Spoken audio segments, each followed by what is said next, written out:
Some relationships are not built on love, but on a hidden dynamic of power and psychological games. You can feel it before you can name it. A subtle twist in your gut, a fleeting moment when someone's words don't match their energy. It's the space between what's said and what's meant, where your truth begins to dissolve and theirs replaces it. Maybe it starts with kindness. They see you, flatter your mind, echo your dreams like a mirror. But slowly, the reflection begins to distort. You question yourself more. You apologize for feelings you didn't create. You shrink little by little just to keep the peace. This is not love. This is projection. And if you've ever lost yourself inside someone else's emotions, you know its grip. Projection is not just psychology, it is the battlefield of the soul. Carl Jung warned that what we reject in ourselves, we project onto others. It begins when a person can't hold their own shadow, so they throw it onto you. Their fear becomes your flaw. Their shame becomes your story. Their unspoken anger becomes your imagined sin. They can't face their own mirror, so they turn you into it. And if you carry empathy like a crown, if you've been trained to soothe others, to question yourself first, to make peace at the cost of your peace, you are the perfect canvas for their unhealed wounds. That's how the game begins. Not with cruelty, with confusion. One moment they praise your strength. The next, they accuse you of being too much. They say you're sensitive, needy, dramatic. They demand your softness, then punish your fire. And somehow, you're always the one bending, apologizing, trying harder to fix the discomfort that was never yours to begin with. This is the language of control spoken in the dialect of care. But make no mistake, this is not care. This is the subtle theft of your sense of reality.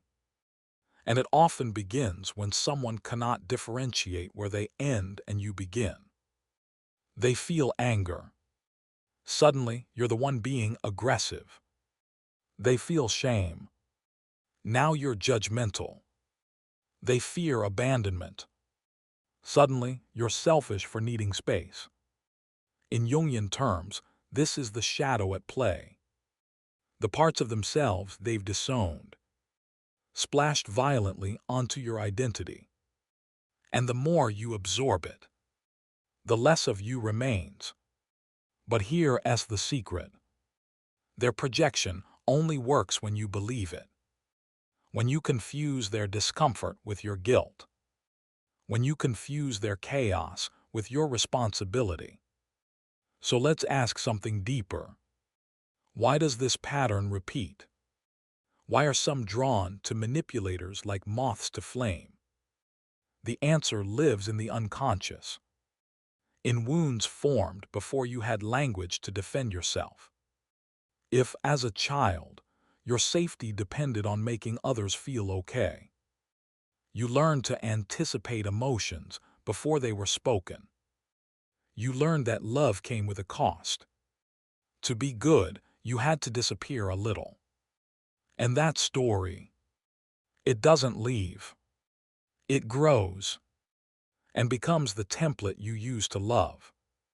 So when someone starts projecting onto you, part of you recognizes the rhythm. Not because it's right, but because it's familiar. That old survival pattern whispers, if I just try harder, they'll see the real me. But projection is a hall of mirrors. You'll never find yourself in their reflection. So how do you escape? Not by fighting back. Not by proving your innocence. But by seeing clearly. Step 1 is to name what is happening. Projection is the refusal to take ownership of one's internal state. And manipulators use it to erase accountability.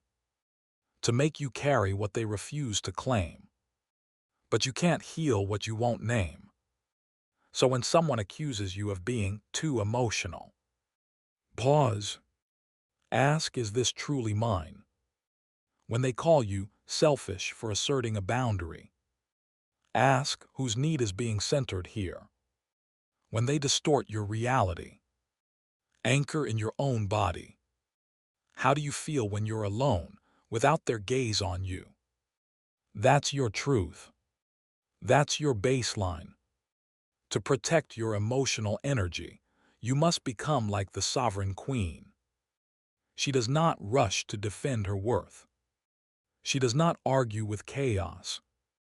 She simply says it, names it, and chooses peace over performance. The sovereign does not let others dictate her identity. She trusts her inner compass more than their projections. This is not detachment. This is discernment. It's not a wall. It's a throne. From this place, you don't need to explain your boundaries. You embody them. You don't need to fix their feelings. You allow them to own their own weather. And when the old fear rises, the fear of being misunderstood, blamed, abandoned, breathe. Return to center. That fear is the echo of a time when you had no power. But you are not her anymore. You are not small. You are not at their mercy. Let them project. Let them spin their story. You don't need to step into it. The woman who sees projection for what it is sees clearly where she ends and another begins. She holds her power not in reaction, but in refusal. So here is why. Our question: when someone projects onto you, do you shrink to soothe them? Or do you stay rooted in your truth, even if they call it selfish? Some people cannot meet themselves in the mirror, so they hand you the pieces they cannot hold. Their grief, their rage, their shame, wrapped in blame, tied with silence. And if you're not careful, you'll carry what was never yours to begin with. This is the weight of projection, not just the false accusation, but the invisible burden of someone else's inner war. And if your heart has been trained to keep the peace, you may confuse this weight with love. You may believe that absorbing their chaos proves your strength, that if you can just hold it all, they will finally feel safe enough to stop. But emotional manipulation does not stop when you carry more. It stops when you carry less. Let's look deeper into the game itself. There is a pattern, a seduction not of the body, but of the psyche. The manipulator enters like a rescuer or a victim, sometimes both. They mirror your values. They speak your language. They sense what you long to heal and offer to heal it. They offer themselves as the missing piece. But behind the charm is a deeper hunger. Control. They do not want connection. They want access to your energy, to your attention, to the emotional resources you don't even know you're giving. And here, projection becomes the perfect tool. They rewrite your reality to fit their wounds. Not because you are wrong, but because your truth threatens the illusion they've built. The sovereign queen within you knows there is no intimacy without truth, no love without freedom, and no healing in a relationship where you are cast as a villain in someone else's drama. The manipulator, whether they wear the mask of lover, parent, friend, will project as a form of emotional evasion. Instead of owning their insecurity, they accuse you of making them feel unsafe. Instead of acknowledging their own withdrawal, they say you're too nutty. Instead of admitting they feel threatened by your power, They say you're overbearing. And if you're still seeking validation, still hoping they will see your heart, you may begin to believe them. You may doubt your instincts. You may start shrinking, apologizing for things that were never wrong. This is not love. This is confusion weaponized. Projection is not just a defense. It is a tactic to make you question your truth, so you become easier to manage. Because when you doubt yourself, you become predictable, easier to control, easier to mold into what they need you to be. But ask yourself, who are you when you're not being watched? When no one is demanding a version of you? When you are free to simply exist without justification? That self, she is the key. She is the one who can end the game. In Jungian language, the path is individuation. It is the process of becoming whole. Not perfect. Whole. Individuation is what happens when you reclaim every lost part of yourself. Your fire. Your no. Your knowing. Your boundaries that are not up for debate. The manipulator fears your wholeness. Because it cannot be controlled, you will not play the role they've cast for you. You will not carry their unhealed wounds like a badge. When you individuate, projection stops being sticky. It slides off you. Not because it's gone, but because you no longer believe it. Now let's name the internal shift. To spot projection, you must become still. Stoic. Not numb, but sovereign. The Stoics taught, focus only on what is within your control. And in a projection game, that means this. You cannot control their story, only your response to it. You cannot control what they call you, only what you answer to. So when the storm rises, when the manipulator throws their shadow at you, let it land without absorption. Let them project. Let them try. You no longer confuse discomfort with guilt. You no longer mistake their chaos for your crime. This is the core of emotional intelligence. To hold space for others without losing yourself. To recognize when someone is speaking from their wound. And to choose not to bleed for it. Let's be clear. This isn't cruelty. This is self-respect. And if you were raised to equate boundaries with abandonment, this will feel like rebellion. Good. Rebel. Because the woman who no longer absorbs projection is the woman who can finally love from wholeness. Not from fear. Not from duty.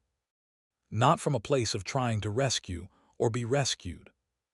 But from truth. And in that truth, a new question arises. Not how do I get them to stop, but why did I ever believe their words over my own body? There is a moment, quiet, almost unremarkable, when a woman sees the pattern, not just the surface conflict, but the deeper web of emotional conditioning. She sees how often she's mistaken endurance for love, how often she's traded her truth for harmony. And in that moment, she doesn't get louder. She gets still. She reclaims the sacred space within her that no one negotiates with confusion. Because projection thrives in ambiguity. It feeds on doubt, on unspoken guilt, on the spaces where your self-trust was fractured. If you've been conditioned to prioritize others' feelings above your own truth, you were taught that being misunderstood is dangerous, that to speak up risks abandonment. But here's the truth. Being misunderstood by someone who cannot see you is not abandonment. It is liberation. When someone projects their fears onto you, accuses you of motives that were never yours, you are witnessing the edge of their unconscious. You are standing in the presence of a mind at war with itself. And if you mistake that war for your responsibility, you'll never find peace. So stop trying to win the unwinnable battle, the one where you explain yourself to someone who needs you to be wrong, to protect their illusion. This is the moment to embody the truth teller. She is not cruel. She is not reckless. But she does not cower. She speaks from the root of knowing. She names what others leave buried. She understands this. Truth is not always gentle, but it is always sacred. The truth teller doesn't force awakening. She doesn't try to open eyes that are willfully shut. She simply refuses to dim her own light, to soothe someone who fears their own reflection. Now notice this. Projection isn't always loud. Sometimes it arrives in soft words, in subtle guilt, in veiled suggestions that you've changed, that you're not as warm or too independent. But if someone cannot love the version of you that no longer caters to their fragility, it was never love. It was control dressed in affection. So how do you discern projection from real feedback? There's one core test. Projection feels heavy. You walk away feeling smaller, less clear, like you've been asked to carry someone else's shame. Truthful reflection, on the other hand, feels sobering, but empowering. It may sting, but it clarifies. It points you inward, not downward. So next time someone says, "You're being selfish," "You're too cold," "You're not who you used to be," pause. Ask, does this feel like an invitation to grow or a demand to shrink? When a person truly loves you, they won't punish your evolution. They won't require your compliance to feel safe. And if they do, that's not intimacy. That's dependency. That's the unconscious trying to hijack your identity. Jung called this the animus and anima, the inner masculine and feminine, the psychic blueprint for how we relate, project, and attract. When a man has not integrated his anima, his inner feminine becomes chaotic, demanding, unstable. He fears the autonomous woman because she threatens the parts of himself he's repressed. So he projects, calls her cold, unfeminine, too much. But he's not speaking to her. He's speaking to the wild, rejected parts within himself. And when a woman has not integrated her animus, she seeks protection from men who control her. She mistakes dominance for strength. She romanticizes the one who silences her voice. Projection, then, is not just relational. It is archetypal. It is the unconscious choosing familiar pain over unfamiliar freedom. But you are waking up. You are seeing the threads. And once seen, they cannot be unseen. So the question becomes, what will you do when someone tries to return you to the role you've outgrown? Will you play along to keep the peace? Or will you let the old version of you die, so the woman you are becoming can breathe? Because the one who sees projection and still chooses truth, she becomes untouchable, not because she is hardened, but because she is clear. Let them say you've changed. You have. Let them say you're selfish. You've stopped leaking your soul to please the unhealed. Let them say you're cold. You've simply stopped burning to keep others warm. Let them say you're difficult. You've stopped bending to make the insecure feel powerful. The truth teller knows. Clarity is not cruelty. Silence is not weakness. And boundaries are not betrayals. So take a breath. Feel your spine. Feel your center. And when the next projection comes, as it will, you won't be confused. You'll see it for what it is. And you'll let it fall. Here's your question now. What parts of yourself have you abandoned to be who someone else needed you to be? There is a sacred moment in every woman's life when she no longer fears being alone, more than she fears losing herself.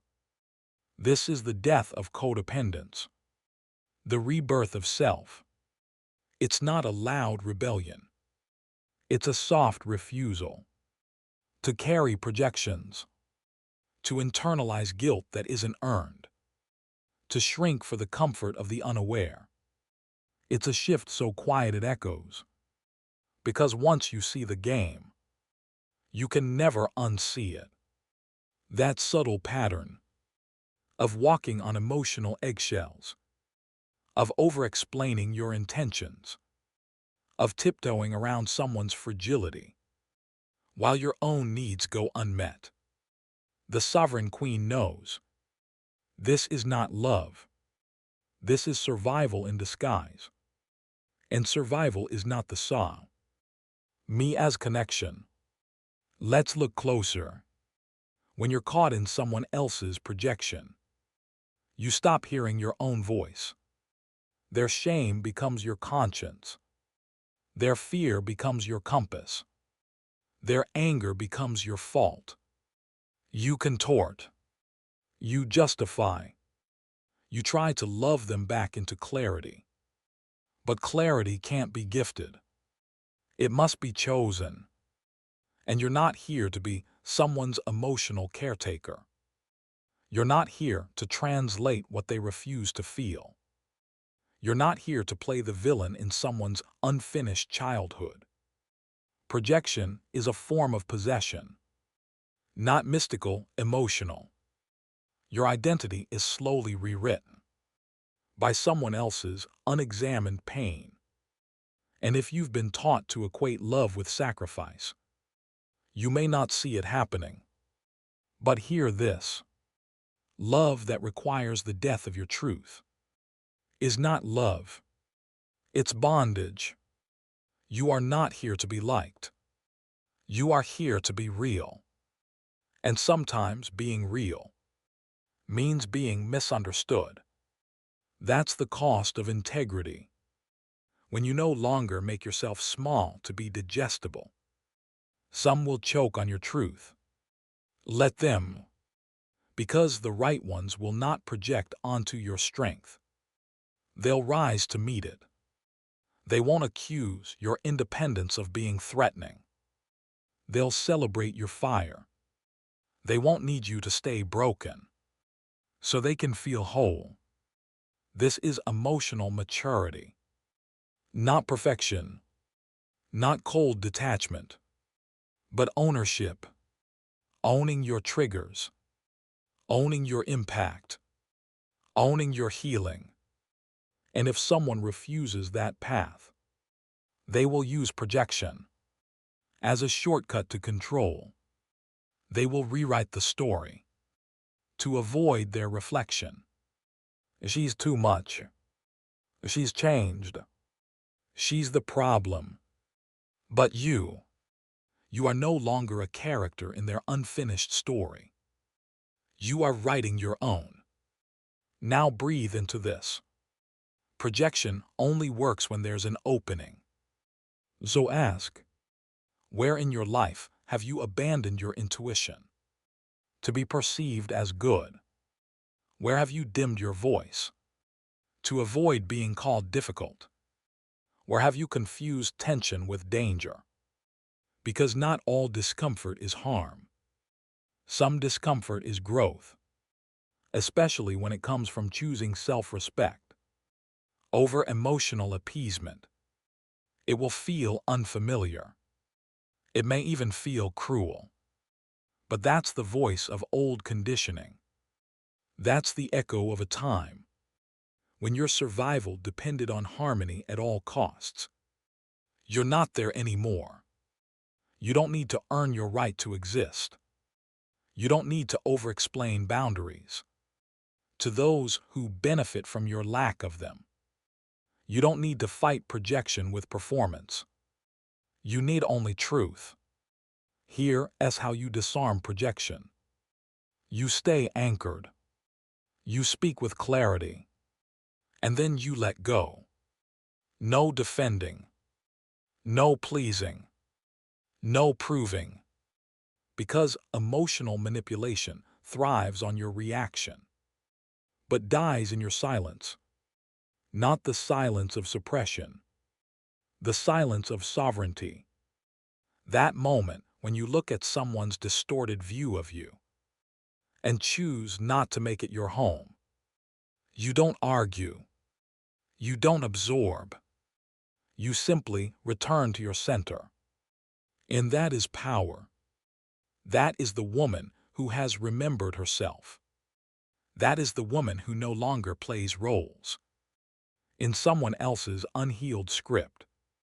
And when you live from that place, your energy becomes unshakable. The manipulators will sense it. They'll try harder at first. They'll escalate. They'll guilt. They'll charm. They'll rage.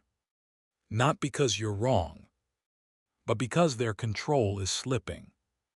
Do not fall for the noise. The queen does not negotiate with storms. She waits them out. This is what it means to embody discernment, to feel the pull of old patterns and still choose truth, to feel the fear of disconnection and still choose integrity, to feel the loneliness of walking away and still choose self-respect. That is how the projection game ends. Not in a dramatic confrontation, but in the quiet act of no longer playing. So the next time someone projects their wounds onto you, ask yourself, will I carry this? Or will I return it to sender? With love and a closed door. Some women are not broken. They're simply waking up.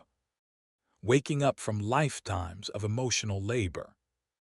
Waking up from the trance of proving worth. Waking up from being mirrors for everyone else's pain. And never being seen in their own light. When a woman stops carrying projections, she doesn't become hard. She becomes sovereign. This is the return to center. The end of performing peace while waging war inside. The end of apologizing for boundaries, for emotions, for needing space, for taking up space. And once you feel that center, you will feel the contrast. You will walk into rooms that once held power over you and no longer shrink. You will hear their accusations. You've changed. You think you're better now. You're so cold. And you'll know. It's not about you. It never was.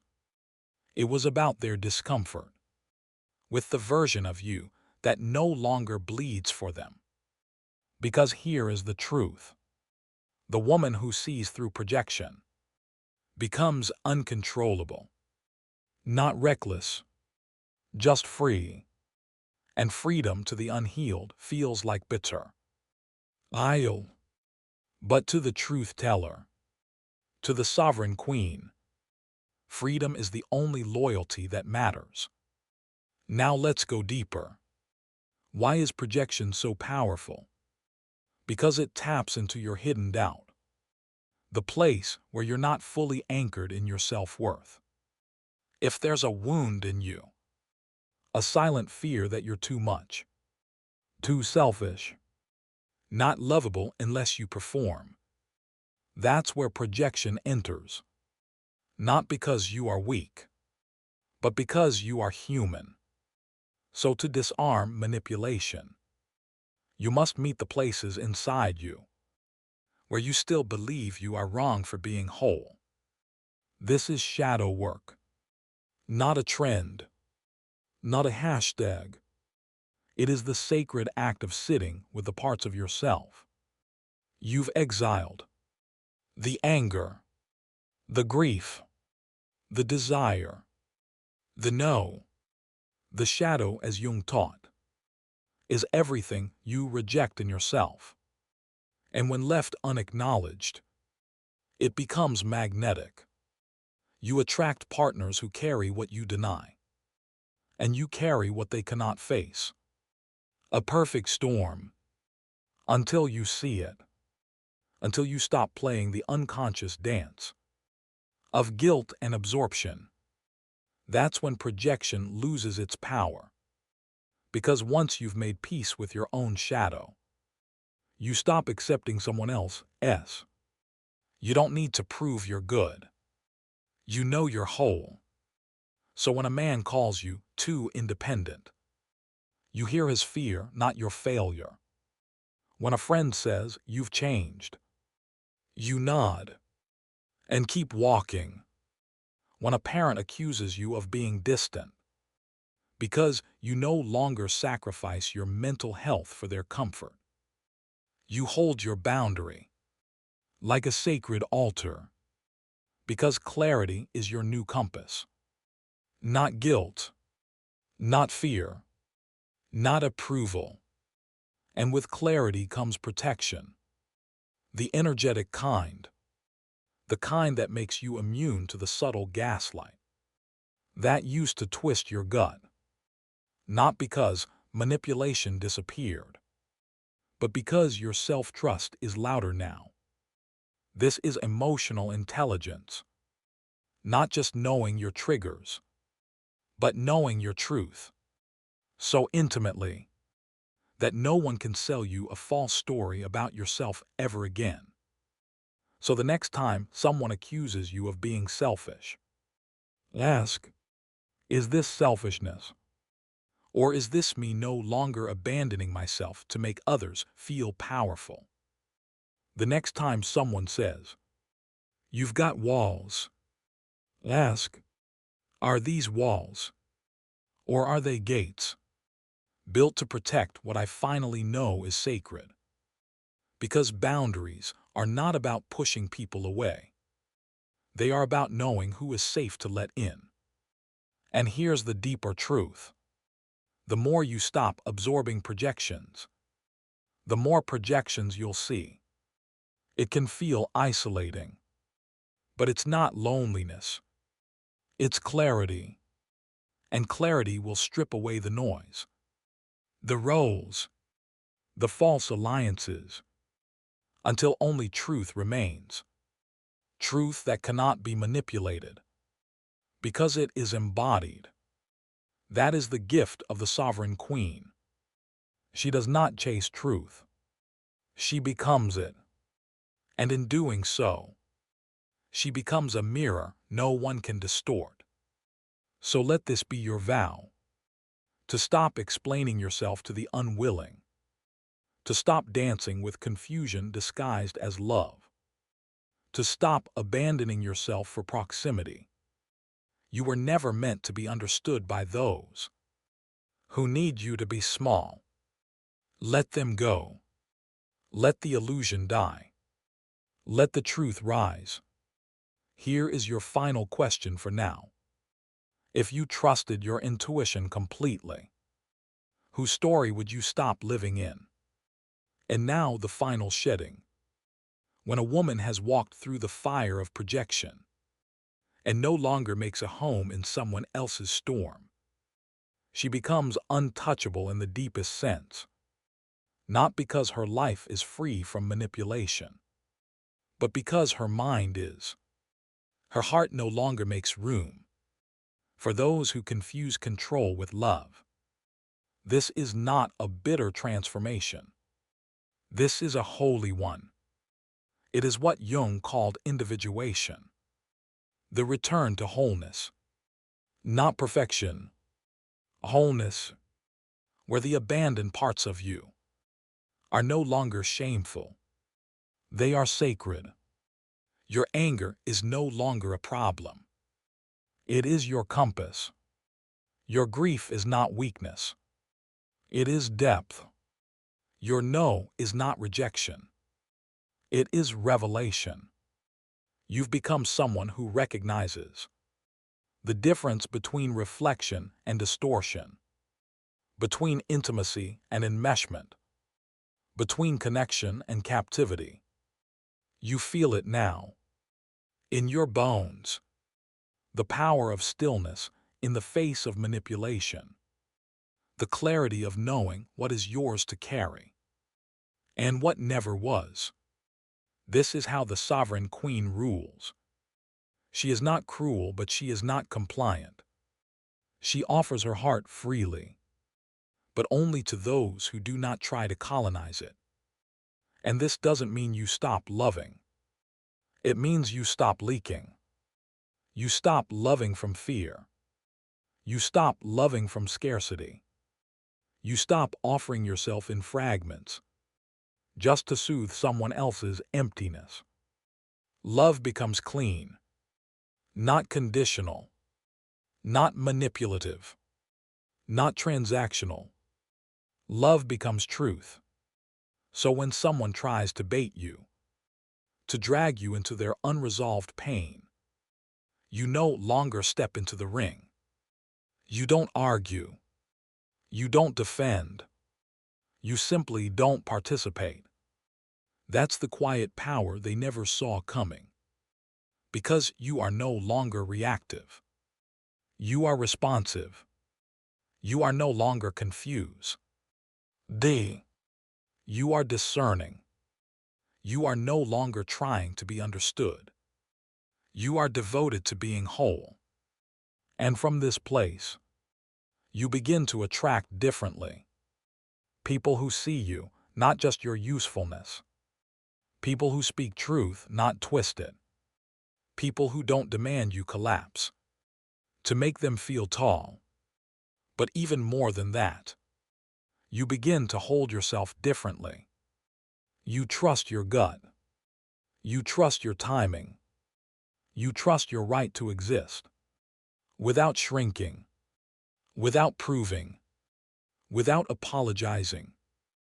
And if someone cannot meet you there, you don't chase. You bless them and walk away. This is the end of projection's power over you.